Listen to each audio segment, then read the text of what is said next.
Bonsoir à tous, merci d'être venus pour écouter cette conférence qui porte donc sur un sujet que j'avais eu l'occasion d'effleurer dans différentes occasions en parlant d'analogie, hein, puisque vous l'aurez compris en écoutant ce que vient de dire Emmanuel, je ne suis pas particulièrement ni engagé, ni spécialiste, par exemple en analyse du discours de ce type de questions, mais ce qui me retient dans cette question de l'holocauste animal, c'est l'analogie.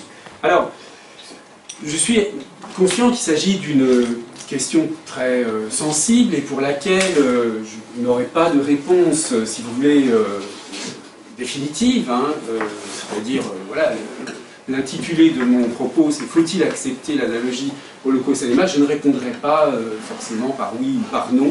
Hein, ce qui m'intéresse, c'est, dans une perspective assez analogue à ce qu'avait proposé Catherine Kerbrat dans ce même cadre, c'est de prendre ces questions autour, enfin ces problèmes linguistiques autour de la question animale, comme des invitations à réfléchir, à penser. Et donc, ce qui m'intéresse, c'est effectivement de compliquer un peu les choses, de voir les difficultés et non pas de les résoudre. Hein. C'est-à-dire que le genre de questions que je vais poser ici, est-ce que holocauste animal c'est une expression heureuse, malheureuse, ou est-ce qu'il est bon d'utiliser, efficace, etc. C'est une question qui n'est pas liée à l'urgence de certaines exigences des activistes animalistes, par exemple, hein, qui eux, n'ont pas besoin de se poser de questions, n'ont pas besoin d'une réflexion, hormis sur, parce que leur avis est fait, hein, je veux dire, il faut sauver les animaux, etc. Leur réflexion, elle porte sur les modalités de l'activisme et pas en amont. Hein. Donc là, on se situe vraiment en amont. Et puis, il y a l'autre façon de ne pas réfléchir, hein, qui est de nier le problème, un déni de la question, c'est-à-dire, non, il n'y a pas de problème, on n'accepte pas cette analogie tout bêtement parce que l'antispécisme est une ânerie absolue et donc on n'a pas besoin de se préoccuper de ça. Donc moi, ce qui m'intéresse, c'est de voir pourquoi cette analogie a du succès, quel est son fonctionnement. Donc je vais examiner cela sous l'angle, bien sûr, linguistique, en utilisant d'une part quelques ressources issues de la physique argumentative, de la théorie de l'argumentation un petit peu, et surtout de la linguistique qu'on peut appeler analogique, c'est-à-dire la question de l'analogie dans le langage, dans les langues, etc. Et puis, toute cette problématique s'inscrit dans une question quand même un peu plus générale, qui est aussi une question à laquelle je m'intéresse beaucoup depuis un certain nombre d'années, c'est-à-dire cette espèce de tension, mais ça je pense que je n'aurai pas le temps d'en parler vraiment, entre une sorte d'hyperviolence et d'hypersensibilité langagière hein, dans le monde contemporain, hyperviolence qui est suscitée, disons, par les moyens technologiques, hein, des réseaux sociaux, dans lesquels il est très facile de produire toutes sortes de messages les plus haineux les uns que les autres sans rien risquer puisqu'on est derrière son écran. Donc la technologie invite à une prolifération de violence verbale, et inversement, on observe, autour de tous les débats sur le politiquement correct, et sur, voilà, on observe une sorte d'hypersensibilité à l'emploi de certains mots, et justement, la question de holocauste animal, eh bien, se heurte à certaines sensibilités, et c'est pour cette raison que c'est intéressant. Bon. Finalement, la question sera de savoir si cette alternative spécisme-antispécisme n'est pas quelque chose comme une sorte de piège. Alors, je vais procéder de la façon suivante. D'abord, je vais illustrer pour qu'on ait sous les yeux la question en jeu. Et puis ensuite, j'examinerai les arguments qui sont produits par les partisans de l'utilisation de cette analogie, holocauste animal, pour les évaluer et donner éventuellement quelques contre-arguments à ces, disons, à ces défenseurs de l'analogie. Et puis ensuite, on examinera l'analogie pour elle-même, c'est-à-dire comment elle est structurée. Tout le monde parle de cette analogie en termes d'analogie. Hein. C'est pas moi qui force les choses en parlant d'une analogie holocauste animal. La plupart des auteurs qui se sont intéressés à cette question utilisent le terme analogie, mais sans vraiment le théoriser. C'est une sorte de terme dans lequel chacun met un peu ce qu'il veut, entre la similarité, l'analogie, la comparaison, on ne sait pas trop. Et c'est là où, effectivement, le travail un peu sérieux, scientifique sur l'analogie peut peut-être rendre quelques services. Alors, je commence donc par les attestations antispécistes de holocauste animal ou génocide animal. Hein, je traite de la même façon ces deux dénominations. Et là, je vais montrer donc ces attestations avec quelques images qui, je m'en excuse, hein, sont parfois choquantes, mais on est obligé de les voir pour savoir exactement de quoi on parle. Alors, un premier exemple que je donne ici, qui vient d'une association assez connue dans ce champ, hein, 269 Life, et puis je l'ai donné parce qu'elle se produit à Lyon, hein, donc vous voyez, on a hommage aux victimes de l'Holocauste animal. On a bien cette expression, Holocauste animal. De la même association, mais à un moment évidemment symbolique, hein, le 11 novembre, un 11 novembre, c'était le 11 novembre 2016, de nouveau à Lyon, une action intitulée Stop à l'Holocauste animal. Alors ici, c'est une capture d'écran d'un autre groupe. Bon, je ne vais pas en parler, mais c'est un sujet en soi, hein, la structuration du milieu, disons, activiste autour de la cause animale. Il y a une multitude d'associations différentes, plus ou moins concurrentes, etc. Mais donc là, c'est un peu au hasard. Hein. Donc ici, vous avez une attestation pour le terme génocide, viande égale génocide animal. Ici, c'est une invitation à une exposition d'une artiste qui, en fait, n'est pas forcément connue par son nom, mais qui est connue par ses œuvres, parce que c'est une artiste américaine dont les œuvres sont... non, australienne, pardon, et dont les œuvres sont très souvent reprises par les défenseurs de la cause animale. Donc Joe Fredericks, j'ai indiqué ici, si vous voulez aller voir, parce que je donnerai le PowerPoint, il y a son catalogue, il y a toutes sortes d'œuvres du même genre, qui donc visualisent cela. Une autre image qui, elle, n'est pas tellement bien sourcée, je ne sais pas d'où elle sort cette image, mais elle est proposée par cet autre groupe Farm Animal Rights Movement. Donc ça, c'est un des tableaux les plus souvent utilisés de Joe Fredericks, qui s'appelle Everyday. Un autre, When We Will Ever Learn, qui est du même auteur, et donc vous reconnaissez bien évidemment, mais cette fois-ci simplement visuellement, hein, non pas d'un point de vue, disons, on n'a pas besoin d'utiliser les termes holocauste ou génocide. Donc vous voyez qu'ici, ce qui est en jeu, c'est plus le plan conceptuel que le plan strictement linguistique, si on veut.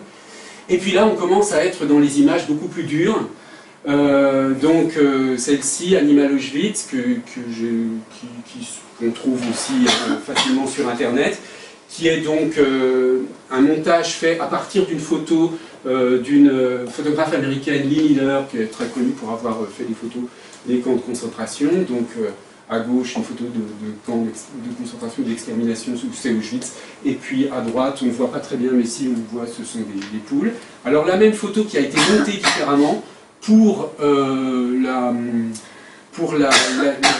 campagne PETA, une campagne déjà assez ancienne, hein, 2004, mais qui avait fait beaucoup de bruit à l'époque, qui donc exactement la même photo. Vous voyez, simplement on a supprimé le personnage central et puis on a agrandi l'espace de l'image pour les animaux.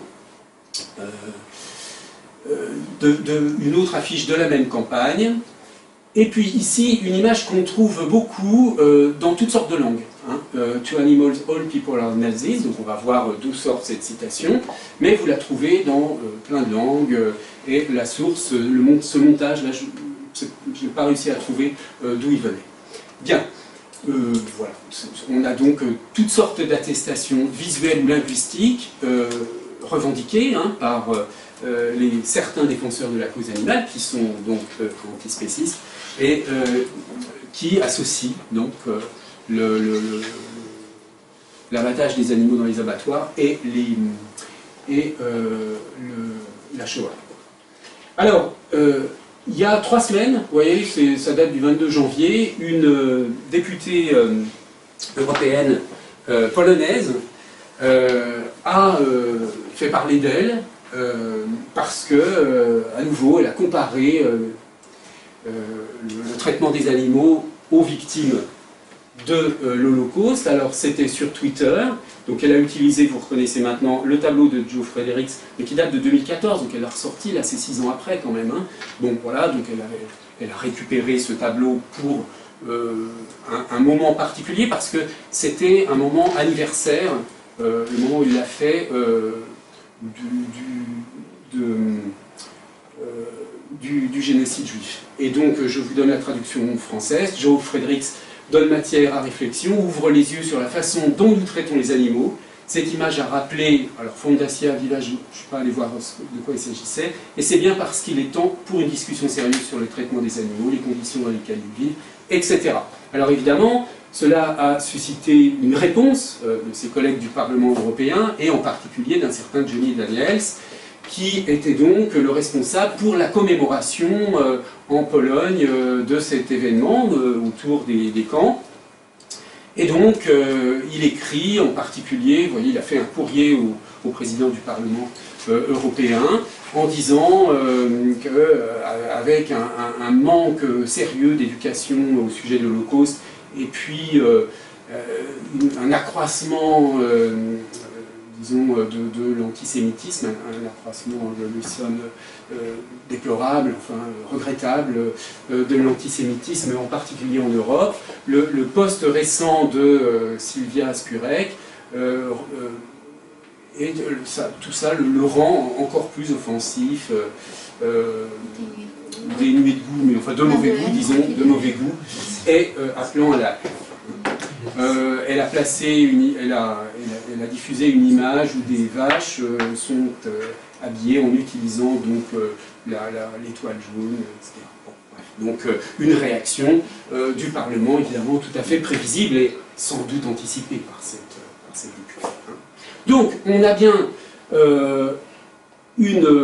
visiblement là avec ce simple exemple, hein, on voit bien qu'on a une sorte d'opposition sur cette question de holocauste animal, avec donc le clivage antispéciste-spéciste qui semble coïncider avec d'un côté les personnes qui sont favorables à l'utilisation de l'expression holocauste animal, génocide animal au sujet des abattoirs, et qui donc se déclarent eux-mêmes, ont un point de vue de locuteur antispéciste, si j'ose dire, et puis qui, et inversement, du coup, ceux qui sont choqués par ce type d'utilisation sont considérés, alors c'est pas eux-mêmes, hein, c'est pas Johnny Daniels qui dit « moi je suis spéciste, je ne suis pas d'accord ». Il est de fait, s'opposant à quelque chose qui semble assez caractéristique de l'antispécisme, il est de fait intégré dans la catégorie du spécisme. C'est une question justement qui pose problème et qu'on va essayer d'examiner de plus près. Mais il faut d'abord juste rappeler peut-être assez rapidement ce que c'est que l'antispécisme. Bon, je n'entrerai pas dans le détail de la définition, c'est assez compliqué finalement, mais en gros, bon, depuis le 2017, le terme spécisme est entré dans le Petit Robert, ce qui entre nous est très bizarre, hein, parce qu'il aurait été plus naturel, à mon avis, de mettre antispécisme comme entrée. Parce que spécisme a été construit pour antispécisme, même si antispécisme est dérivé. Hein. Bon, donc c'est une idéologie dans cette définition qui postule une hiérarchie entre les espèces. Et puis par extension, mauvais traitement, exploitation des animaux. Contraire antispécisme. Bien. Mais on est d'accord, personne, il n'y a pas eu à un moment donné des tas de gens qui étaient spécistes, hein, et puis d'autres qui sont apparus ensuite en disant « Ah nous, on est contre eux, on est contre les spécistes ». C'est l'antispécisme qui a inventé la catégorie des spécismes. Bon, alors, le terme spécisme a été au départ introduit en anglais en 70 par Richard Ryder, qui est donc né en 40, c'était quelqu'un qui travaillait pour l'expérimentation animale dans un laboratoire et qui, à un moment donné, a eu une prise de conscience et il a publié, il a diffusé à Oxford une sorte de petit tract dans lequel il donnait son point de vue, et c'est là qu'il a, disons, inauguré ce terme de spécisme, enfin ce couple de termes de spécisme et d'antispécisme. Dans cette citation, depuis Darwin, les scientifiques admettent qu'il n'y a aucune différence essentielle, magique, entre les humains et autres animaux biologiquement parlant. Pourquoi, dès lors, faisons-nous moralement une distinction radicale? Dans son propos, il présente le spécisme, il explique comment il est arrivé à cette notion de spécisme par analogie, en fait, encore une fois, mais là c'est une analogie sur un autre plan. Donc le spécisme, l'opposition spécisme-espèce se situe sur le même plan que l'opposition racisme-race ou sexisme-sexe. Donc le spécisme est à l'espèce, ce que le sexisme est au sexe, etc.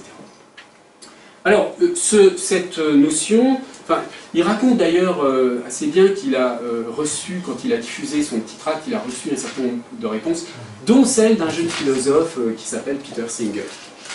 Alors, attention, Peter Singer, à ne pas confondre avec un autre Singer tout à l'heure. Singer, donc, est celui qui a peut-être plus largement installé ce terme de spécisme à partir d'un livre qui est un classique du genre, La libération animale, et qui définit donc le spécisme de la façon suivante, par exemple, préjugés ou attitudes de parti pris en faveur des intérêts des membres de sa propre espèce et à l'encontre des intérêts des membres des autres espèces. Les racistes violent le principe d'égalité en donnant un plus grand poids aux intérêts des membres de leur propre race quand un conflit existe entre ces intérêts et ceux des membres d'une autre race, les sexistes, etc. De façon similaire, les spécistes permettent aux intérêts des membres de leur propre espèce de prévaloir sur les intérêts supérieurs de membres d'autres espèces.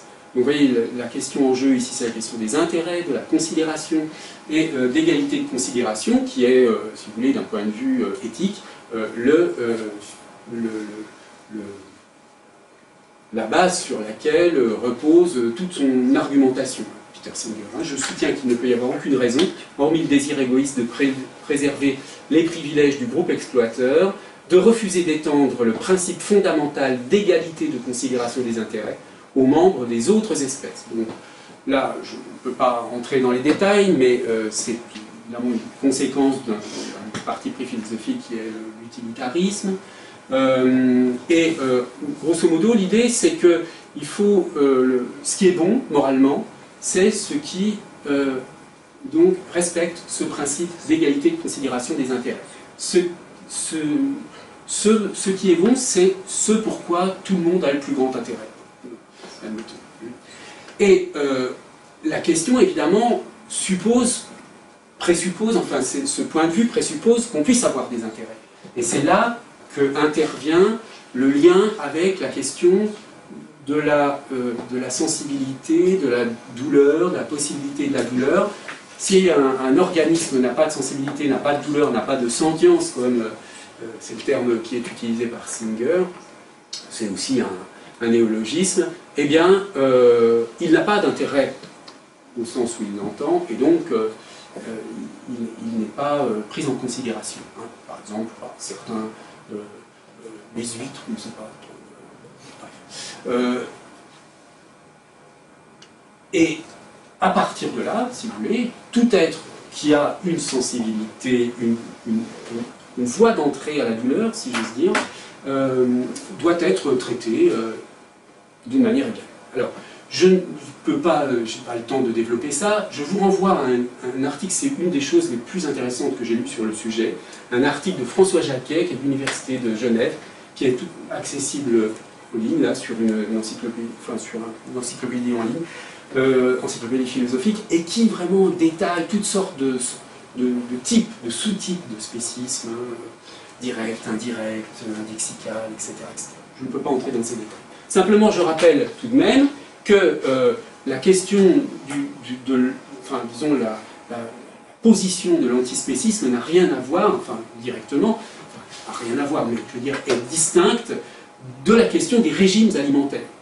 C'est-à-dire, là, j'ai trouvé cette infographie qui est assez... qui est déjà assez complète, hein, qui indique ce que vous êtes en fonction de ce que vous mangez. Bon, et encore, on pourrait raffiner, hein, parce qu'entre je mange du poisson ou des fruits de mer, certains séparent les deux. Hein. Bon, bref.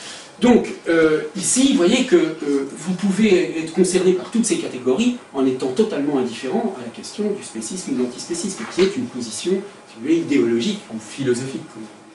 Donc, certes, il va de soi que les antispécistes sont, en général, soit véganes, soit au minimum végétariens, mais plutôt a priori véganes, mais l'inverse n'est pas vrai. On peut même être végane en n'étant pas du tout, en étant parfaitement spéciste. Pour d'autres raisons, pour des raisons par exemple écologiques. Il y a beaucoup de gens qui sont végétariens ou même véganes pour des raisons purement écologiques. Alors, donc, le lien entre antispécisme et holocauste animal, donc l'antispécisme, c'est bien un courant de pensée, une idéologie qui s'oppose au spécisme et qui n'a pas de lien d'équivalence simple avec la question des régimes alimentaires.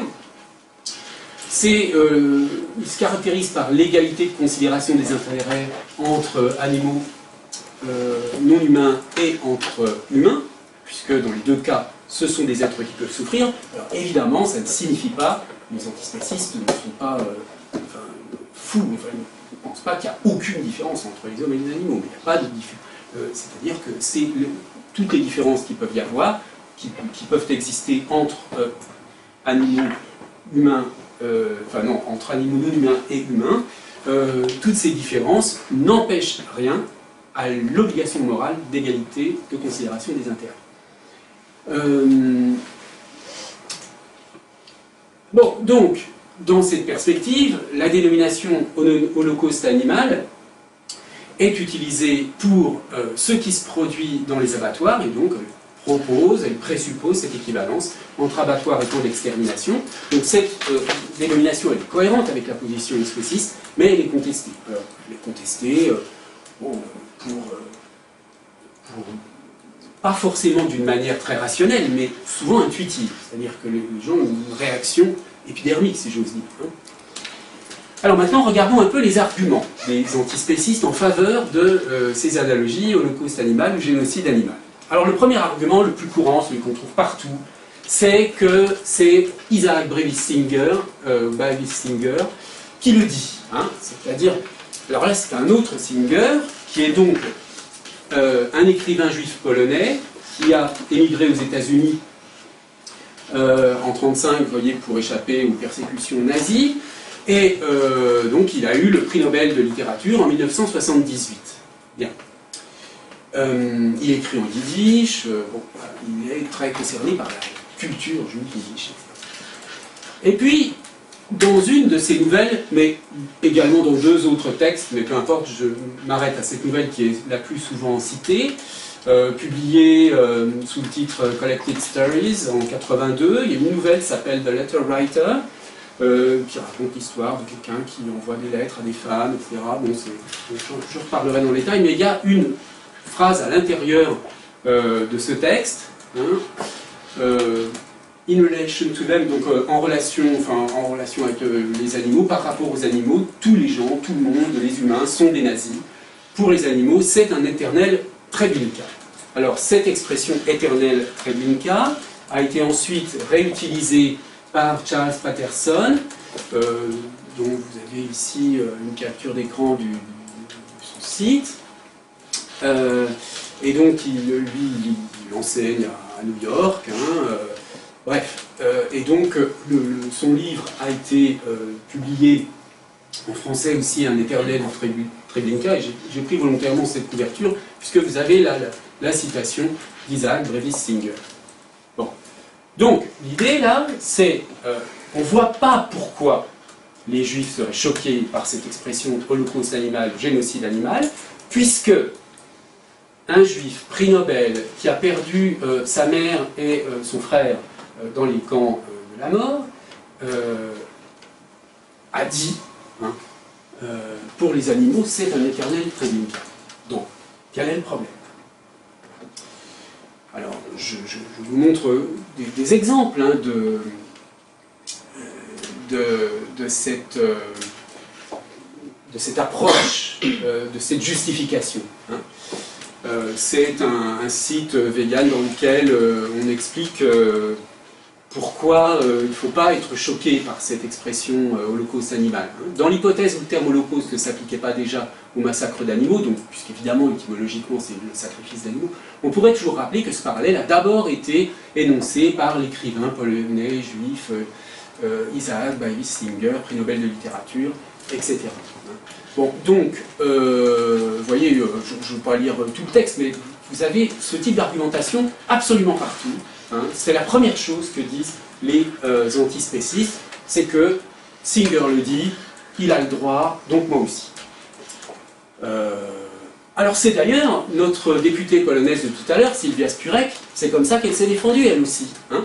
En réaction aux critiques sur son geste à la veille de la journée, c'était la veille de la journée internationale de commémoration de la Shoah. Hein. Donc elle a saisi cette occasion pour diffuser son animal avec des vaches avec une étoile jaune. Donc l'eurodéputé s'est défendu en citant le lauréat juif du prix Nobel, Isaac Bashevis Singer, donc c'est toujours ce même argument qui revient. Bon, alors que vaut cet argument?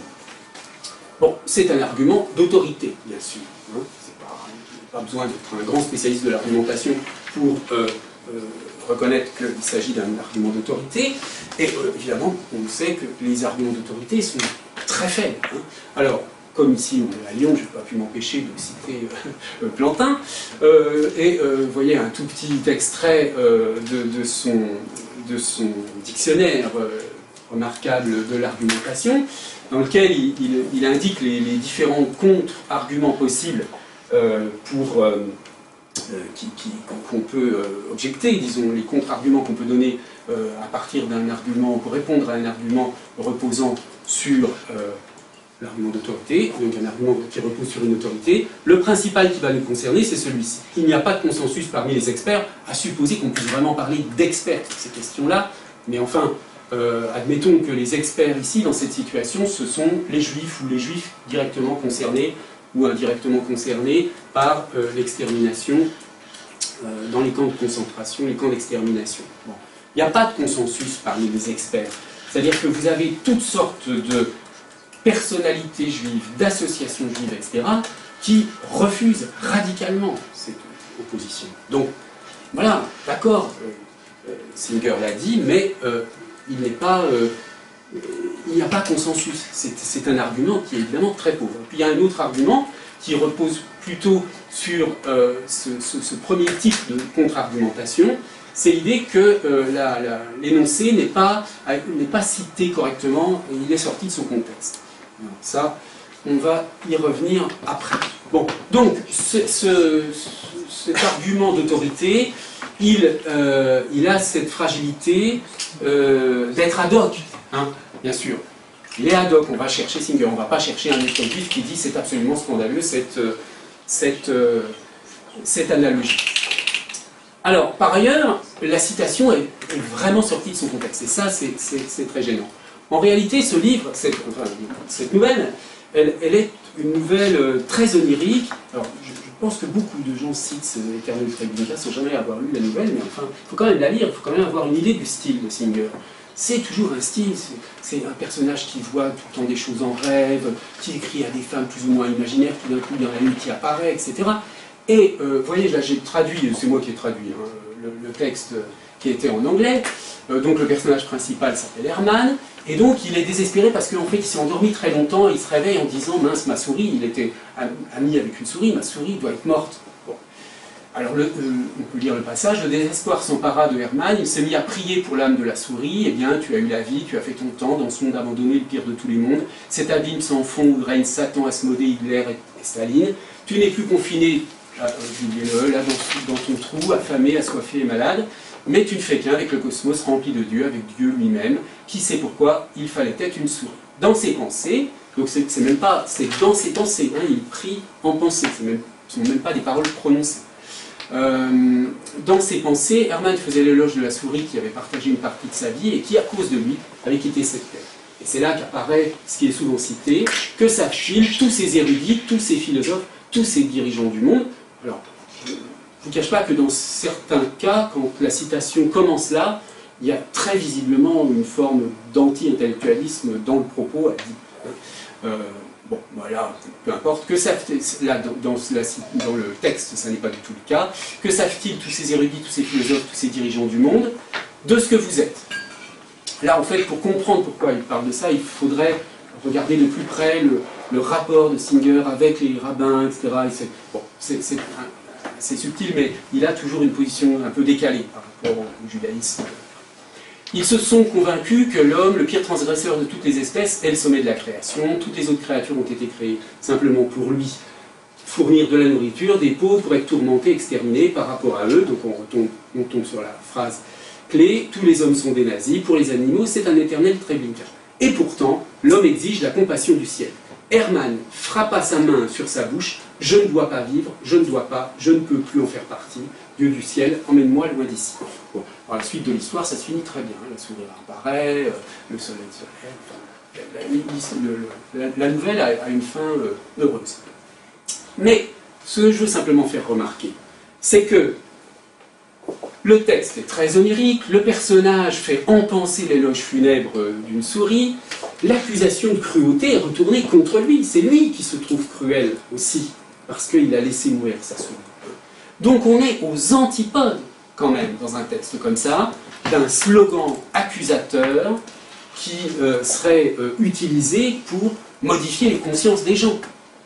C'est bien sûr, et ça, il y a des textes très fins d'Elisabeth de Fontenay sur le sujet, c'est bien sûr quelque chose qui vient d'une sensibilité d'écrivain. C'est pas un message politique du tout. C'est une image qui vient sous la plume d'un créateur, d'un écrivain. Bon. Et par ailleurs, si vous voulez, le Singer n'a jamais, enfin, je veux dire, toutes ces affaires d'antispécisme, etc., sont dans sa rue de toute façon après sa mort. Donc Singer n'a jamais, lui, été engagé dans un combat pour la cause animale.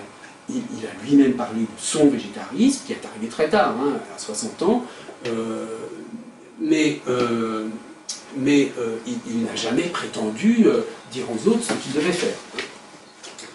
Alors, un autre exemple intéressant, mais que je ne vais pas pouvoir vous passer, qui est que j'ai trouvé chez Tiffaine Lagarde, qui est une militante assez connue maintenant, de 269 Life.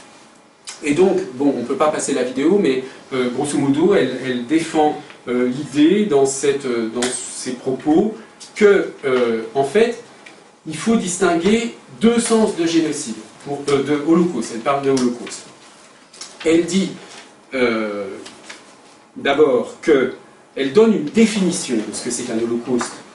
Elle donne une définition qui est la suivante, elle dit un massacre commis en vertu d'une idéologie. C'est ça la définition d'un holocauste. Or, ce qui se passe dans les abattoirs, c'est bien un massacre commis en vertu d'une idéologie, l'idéologie étant le spécisme, donc ça correspond à la définition, c'est bien un holocauste. Mais ensuite, elle explique que, oui, mais attention, il faut distinguer en holocauste et holocauste. Il y a holocauste avec un grand H, qui est l'extermination des Juifs pendant la Seconde Guerre mondiale, et holocauste avec un petit h, qui est le massacre de n'importe qui. Un massacre de masse, enfin, c'est un peu tautologie de dire ça, mais... alors, que penser de cet argument? C'est un deuxième argument, considérant qu'il y aurait un sens de holocauste ou de génocide qui autorise l'analogie, sans blesser personne. Bon, alors, on peut regarder, par exemple, dans le TLFI, vous n'avez pas du tout trace d'un holocauste avec un grand H, d'un petit h, d'une définition qui correspondrait à massacre commis en vertu d'une idéologie. Cependant, j'ai trouvé en fouillant un peu dans un autre site vegan, jemangevégétal.fr, la définition dont elle se sert probablement, qui est la définition du dictionnaire Larousse. Je ne sais pas de quelle édition, je n'ai pas vérifié, Mais voilà, donc cet internaute-là, écrit la chose suivante: le terme holocauste ne fait pas uniquement référence à l'extermination dont ont été victimes les Juifs d'Europe. Dans le dictionnaire Larousse, on a 4 définitions. Hein, le sens du sacrifice, le sacrifice sanglant exécuté dans un but religieux, les persécutions dont sont victimes les nazis, et puis là, la définition, probablement dont s'inspire Tiphaine Lagarde: massacre, grande destruction de personnes, de choses inspirées par une idéologie. Bien. Donc, elle donne, il ou elle, je ne me souviens plus, donne la précision suivante: le point commun entre l'Holocauste juif et l'Holocauste animal n'est absolument pas la nature des victimes ni celle des bureaux et des commanditaires. Lorsque quelqu'un utilise le terme Holocauste pour défendre les animaux, il ne cherche en aucun cas à établir un quelconque rapport fallacieux entre les juifs et les animaux. Qu'est-ce qu'on a vu tout à l'heure? Les gens qui utilisent Holocauste animal font bien un rapport évident entre les deux. Bon, voilà. Donc,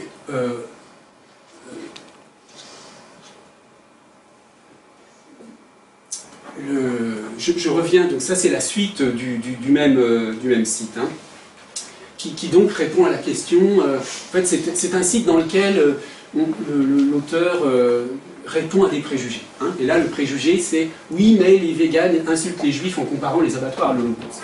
Et il y a sa réponse. Donc sa réponse, c'est l'utilisation de la définition du Larousse et le fait qu'il y ait un sens de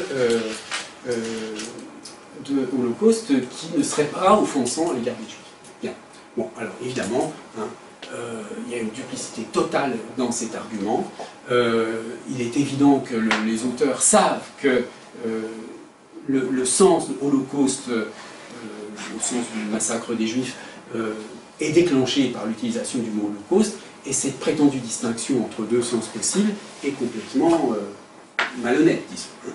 Alors, il y a un autre exemple que j'aurais aimé vous passer, mais que je ne peux pas, qui est dû à un journaliste qui s'est fait connaître dans une émission de télévision où il était chroniqueur, Éric Caron, et donc qui est devenu ensuite un des représentants français du courant antispéciste.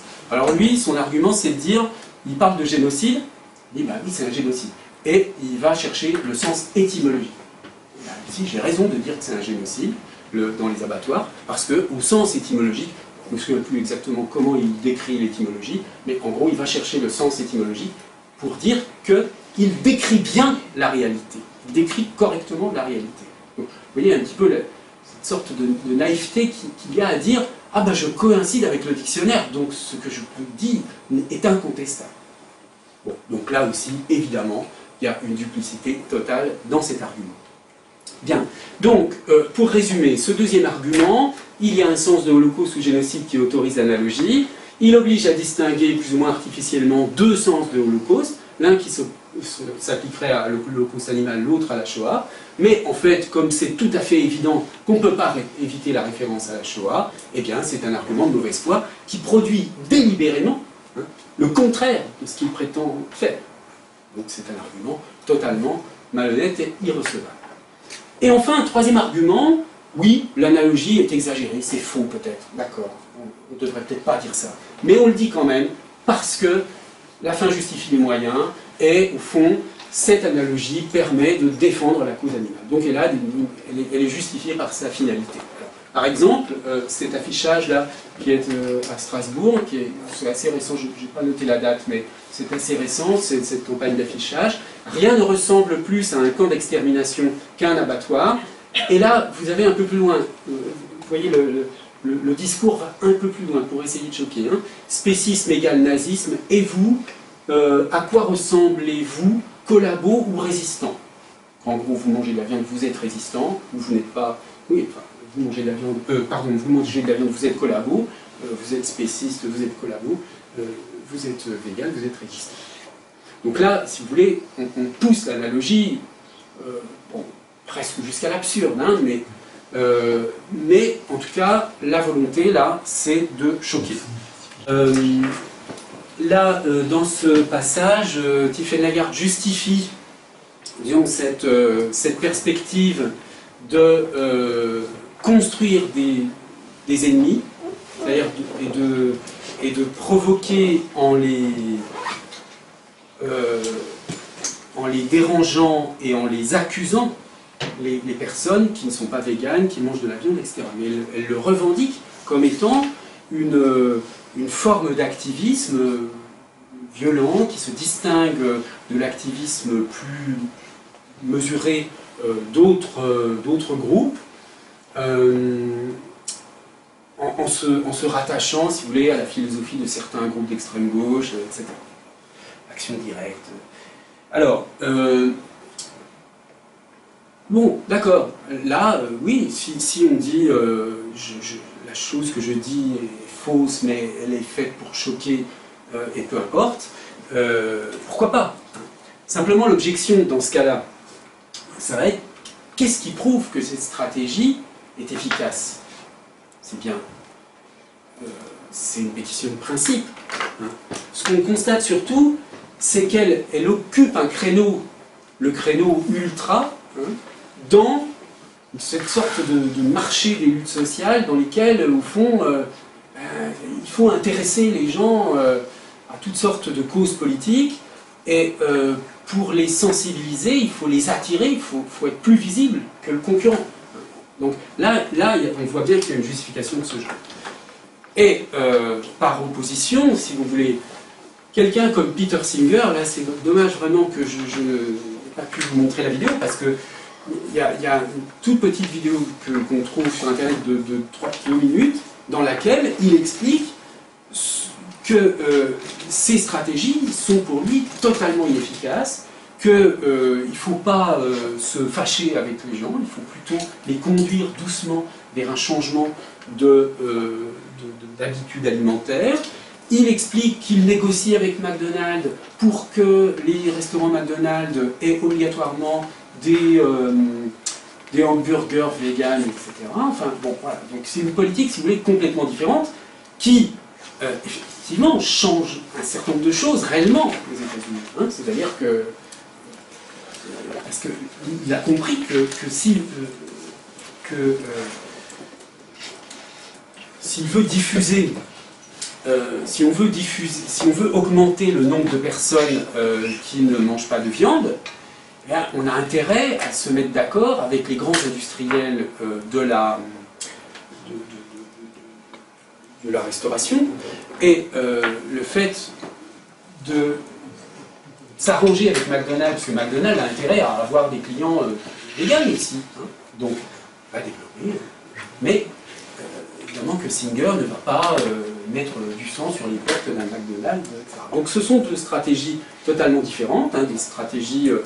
il y a une encore une fois, hein, dans tous ces groupuscules, ces associations antispécistes, il y a de très grandes variétés, très grandes distinctions, et là, si vous voulez, entre Peter Singer, qui est tout de même globalement la référence intellectuelle principale, qui lui est extrêmement modéré dans son mode d'action, et puis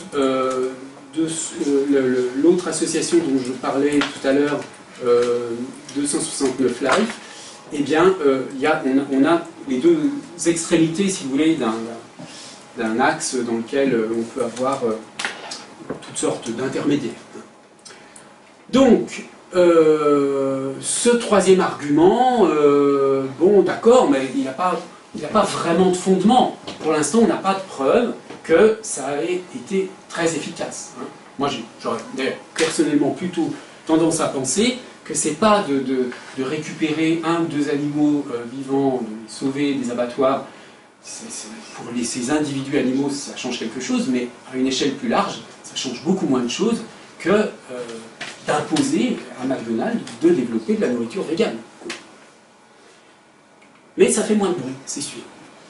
Alors, ma dernière partie, et je vais être assez rapide sur les aspects théoriques pour aller directement à ce qui nous intéresse, parce que je vois qu'il est déjà 19h, portait sur la structure de l'analogie. Alors, en deux mots, qu'est-ce que j'entends par analogie? Je vais d'abord dire vraiment très très rapidement, parce qu'on va passer sur les aspects théoriques, sur ce que c'est que l'analogie comme processus cognitif.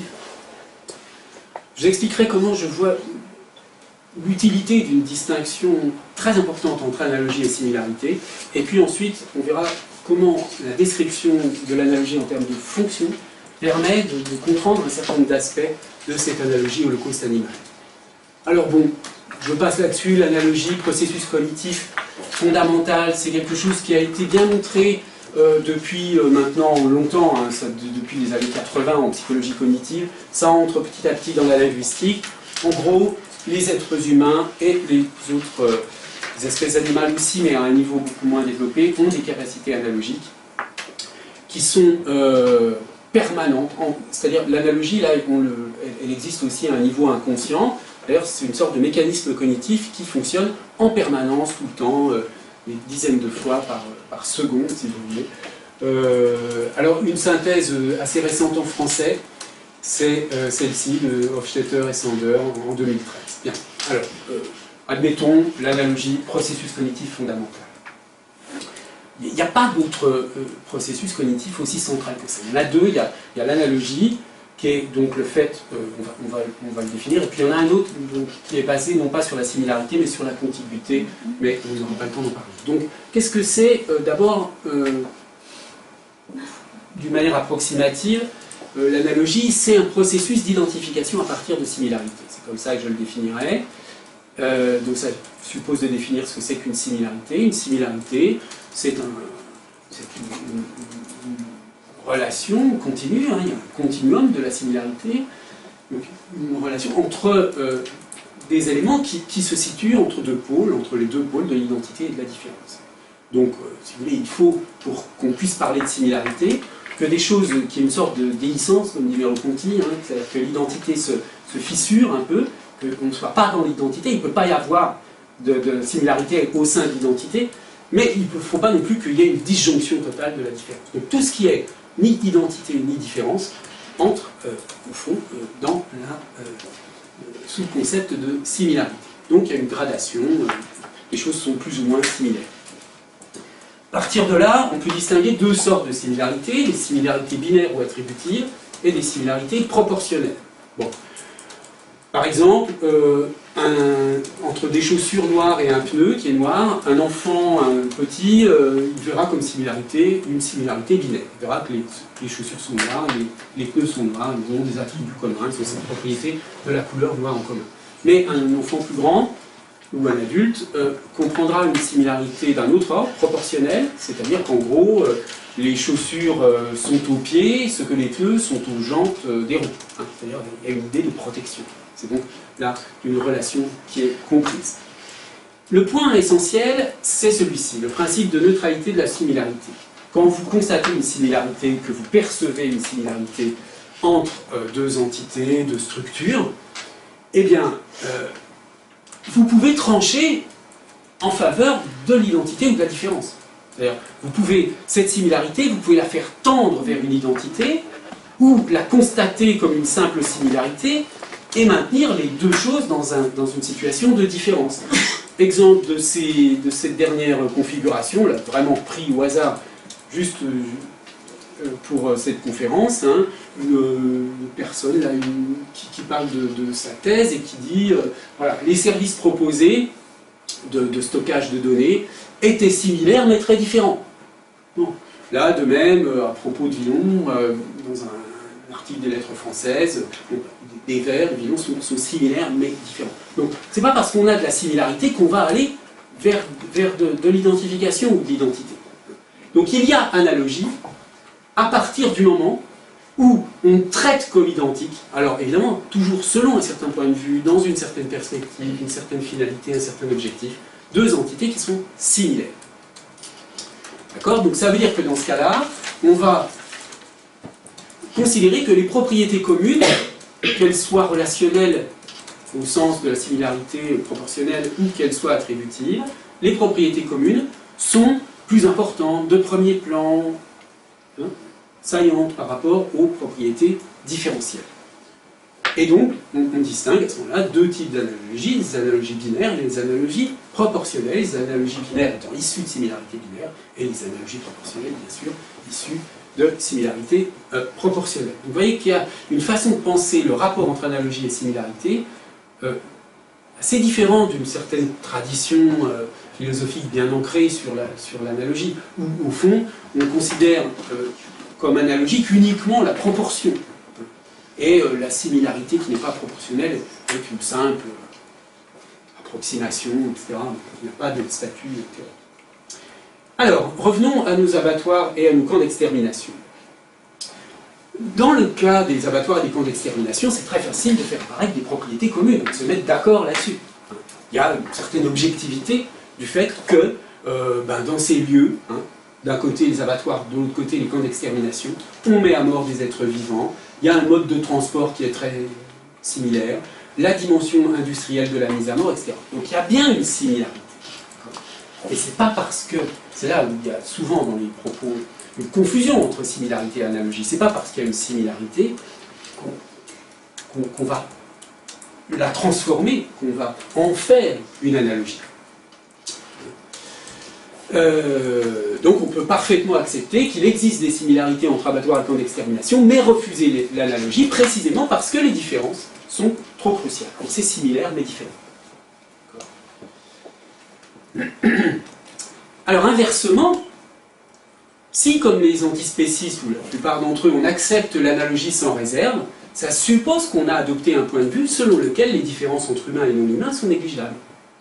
Ce qui est caractéristique effectivement de l'antispécisme. D'où l'idée que ce sera un des aspects de ma conclusion à la fin, que au fond c'est une sorte de marqueur identitaire cette affaire de l'Holocauste animal. Elle dit, si vous êtes encore un peu gêné aux entournures par cette expression holocauste animal ou génocide animal, c'est que vous n'êtes pas encore un vrai antispéciste. Un vrai antispéciste qui ne voit pas de problème.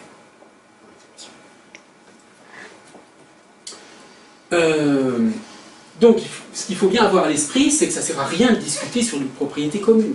Ça, on est d'accord, il y a des propriétés communes. Il y a des différences. C'est la définition de la similarité. Il y a de la ressemblance et de la différence. La question, elle est, quelle perspective j'adopte sur la question, sur le problème, et qu'est-ce que je mets en avant comme propriété, comme propriété commune, comme propriété différentielle.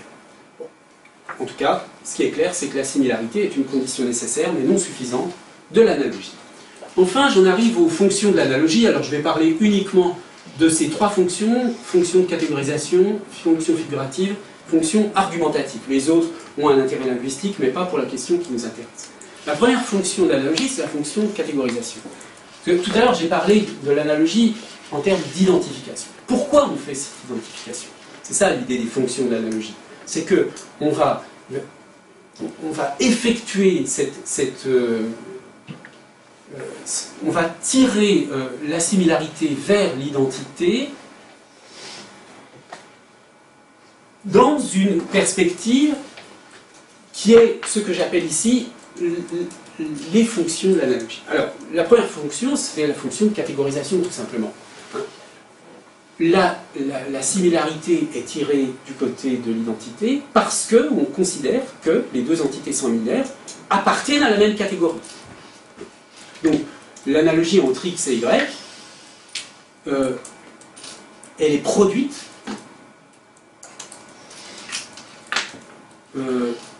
dans le sens d'une opération de catégorisation. Alors, dans le cas de l'Holocauste animal, c'est très clair. Dans cette image-là, et même dans toutes les autres, on a bien cette idée qu'on a une catégorie générale Holocauste, et qu'à l'intérieur de cette catégorie générale, on a deux sous-catégories, éventuellement l'Holocauste humain et l'Holocauste animal. Mais la fonction, la première fonction de cette analogie, c'est bien de dire qu'on a bien une seule catégorie. On n'a pas deux catégories, parce que sinon on devient spéciste. Donc c'est un phénomène de catégorisation. Ensuite, il y a la fonction figurative de l'analogie. La fonction figurative, elle consiste à transférer les images de la source sur la cible de l'analogie. Donc par exemple ici, dire holocauste animal, c'est associé à l'idée d'abattage d'animaux les images associées à l'Holocauste. Bon. Voilà, donc ça c'est ce qu'on a vu, c'est permanent. Dans certains cas, on pourrait même parler, mais je vais passer sur ce point, de blending, au sens où l'entendent Fauconnier et Turner, mais ça c'est un point technique que je laisse tomber. Et puis la dernière fonction, c'est la fonction argumentative. Alors je passe sur la problématique de l'argument par analogie, qui, pour ceux d'entre vous qui font un peu de linguistique ou de rhétorique, est une question très compliquée, hein, selon les auteurs. On met toutes sortes de choses très diverses à l'intérieur de cette catégorie d'argument par analogie, y compris même l'argument par analogie qui est un sous-type de l'argument par analogie, bref, passons. Donc qu'est-ce qui se passe pour cette fonction? Eh bien, sous cet aspect de l'analogie, on va donc utiliser l'analogie entre deux entités, x et y, ou deux structures, avec cette idée que l'adhésion à l'une des entités entraîne l'adhésion à l'autre. Bon, par exemple, dans le cas de l'Holocauste, au sens de l'extermination des Juifs, on a l'idée que cette chose-là est une espèce de repère de l'horreur, de ce qui est moralement inacceptable. Si on établit une similarité avec les abattoirs, cette adhésion à l'idée que c'est moralement inacceptable est transférée sur les abattoirs. Donc, on a ces trois fonctions qui sont quand même des aspects distincts. Bon, là, je vais un peu vite, mais qui sont quand même, on pourrait les décrire d'une manière un peu plus fine, mais qui sont des aspects distincts de l'analogie. Je signale simplement que ce n'est pas toujours le cas. Hein. C'est-à-dire que vous avez des analogies qui ont juste une fonction de catégorisation. Par exemple, si vous dites que le cardiologue est au cœur, ce que le pneumologue est au poumon, bah, vous faites juste, c'est une façon d'exposer la catégorie des médecins spécialistes. Certaines analogies ont une fonction principalement argumentative. Hein. Par exemple, la célèbre phrase de Clémenceau, la justice militaire est à la justice ce que la musique militaire est à la musique, mais il n'y a pas d'idée de figuration, de catégorisation. Il y a bien, les deux choses sont bien dans la catégorie des choses militaires, mais ça n'a rien à voir, contrairement au premier cas, avec ce que vise cette analogie. Et puis d'autres analogies, en particulier les métaphores dans les poèmes, puisque les métaphores sont juste un cas particulier de structure analogique, elles ont une fonction principalement figurative, pas de catégorisation ni d'argumentation. Donc là, ce qu'on a, c'est évidemment un cumul de fonctions qui donne à cette analogie une grande efficacité. Mais justement, le problème, c'est qu'elle est tellement efficace qu'elle est trop utilisée. Et ce qui est gênant tout de même, c'est de constater à quel point les campagnes anti-avortement ont exactement la même forme que les campagnes antispécistes. Shoah, avortement, où est la différence? Abortion is our Holocaust, vous voyez, c'est exactement la même chose. On a des centaines d'images qui montrent cette analogie entre l'Holocauste et l'avortement. Entre les personnes qui acceptent l'avortement sont des nazis, enfin, c'est exactement la même structure. Même les arguments qu'on a vus tout à l'heure, hein, vous les reprenez, ils marchent très bien avec l'anti-avortement. Vous remplacez Isaac Brevis Singer par le pape, hein, donc c'est le pape qui le dit, donc très bien, c'est l'autorité morale. Il y a un sens de holocauste ou génocide qui autorise cette analogie, ça marche très bien. Et puis cette analogie est exagérée, mais elle sert à défendre. Alors vous remplacez la cause animale par la cause pro-life, et puis ça marche. Alors comment pourrait-on justifier que, parce que évidemment, à moins que vous soyez, mais je pense que les gens de ce genre sont assez rares, à la fois antispécistes et anti-avortement. Mais politiquement, ça se coïncide pas tellement en général. Hein. Mais bon, mais à moins de ce cas disons théorique, comment est-ce que vous pouvez justifier que l'analogie holocauste animal pour votre cause animaliste est légitime, mais que l'analogie holocauste avortement égale holocauste ne serait pas valide. Donc, on a le même problème de limite, c'est-à-dire que vous avez toute une sorte de discussion à l'intérieur du mouvement anti-avortement sur le fait de savoir où commence ou finit la vie, et vous avez le même genre de discussion autour de la question de la sentience. Quels sont les animaux qui l'ont pas, etc. Bref, donc à mon avis, dans les deux cas, on a une trivialisation de l'Holocauste. D'abord, le procédé ne choque pas nécessairement. Il suffit de voir quelle est son efficacité en France, par exemple, des campagnes anti-avortement. Tout le monde s'en fiche, je veux dire, ça n'a aucun impact. Hein. Bon. Et puis, par ailleurs, l'utilisation de ce type de procédé est, à mon avis, également contestable d'un point de vue, alors, que j'appellerais approximativement d'éthique de la parole. C'est-à-dire, en gros, on vit dans un monde où on entend tellement n'importe quoi qu'on a envie de dire à un moment donné, arrêtez de dire n'importe quoi. Alors, je donne à l'appui de cette perspective que je laisse très approximative, cette citation de Bouvresse au sujet de Karl Kraus, vous savez qu'il y a un de nos auteurs sur lequel Bouvresse a beaucoup travaillé, hein, et qui parlait de peste grammaticale pour dire toutes les choses absurdes, aberrantes qui sont dites dans les journaux. C'était surtout une attaque de l'après. Bon, c'est d'ailleurs dans le dernier livre de Bouvresse, Les premiers jours de l'humanité, qui date de 2019. Donc, il y a là, je trouve, personnellement, hein, une façon de parler qui par principe, c'est-à-dire, arrêtons, c'est d'une certaine façon, j'allais dire, c'est trumpien, enfin, je veux dire, on dit n'importe quoi, et bon, pour son intérêt. Alors, il faut arrêter. Donc, quand on reprend la fonction de catégorisation, on a exactement le même genre de choses avec, chez les partisans de l'avortement, c'est-à-dire, ils vous disent, l'avortement c'est un meurtre de toute façon, donc vous avez le même effet de catégorisation, à vocation évidemment, à vocation polémique et à vocation argumentative. Donc cette fonction de catégorisation, c'est au fond un artifice, c'est hyper rationaliste là, dans un sens que je n'ai pas tellement le temps de développer, mais qui est bien vu par Elisabeth de Fontenay. Et puis bon, bien sûr, hein, il y a le déni d'une spécificité du JDE aussi. Donc il y a une autre solution, plutôt que cette catégorisation, c'est la solution du zoocide, hein, qui est proposée par Mathieu Ricard, hein, le zoocide.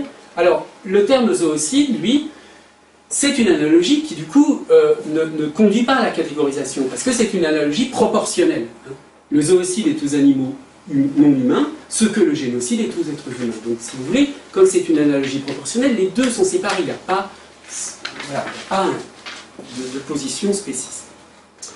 Alors, le bilan, c'est que la fonction de catégorisation, elle est quand même réellement problématique. La fonction argumentative, elle est indéfendable. Il reste la fonction figurative. Alors là, la fonction figurative, oui, elle est tout à fait défendable, et c'est d'ailleurs ce que je ne peux pas vous montrer en vous faisant écouter un passage extrêmement intéressant de cette vidéo que j'ai trouvée d'Elisabeth de Fontenay, dans lequel, en résumé, elle explique que, oui, il faut être très prudent avec cette analogie, elle est très clairement et absolument hostile à son utilisation politique par les groupes de défense des animaux, etc. En revanche, elle la comprend, elle l'accepte chez les auteurs, en particulier chez les auteurs. Elle dit même, elle le dit sur les bouts des dents, mais il faut être juif pour avoir le droit de dire ça. Il faut avoir soi-même souffert de l'Holocauste pour se permettre de faire cette analogie. Donc, vous voyez qu'on est là dans une forme d'éthique de la parole qui est fine, hein, qui est subtile. On ne dit pas n'importe quoi, n'importe qui ne dit pas n'importe quoi. Alors, quelques éléments de conclusion. Donc, l'analogie holocauste animal me semble peu défendable comme procédé de communication généralisable, c'est-à-dire comme propagande, sauf si on admet un point de vue scientiste, hyper rationaliste.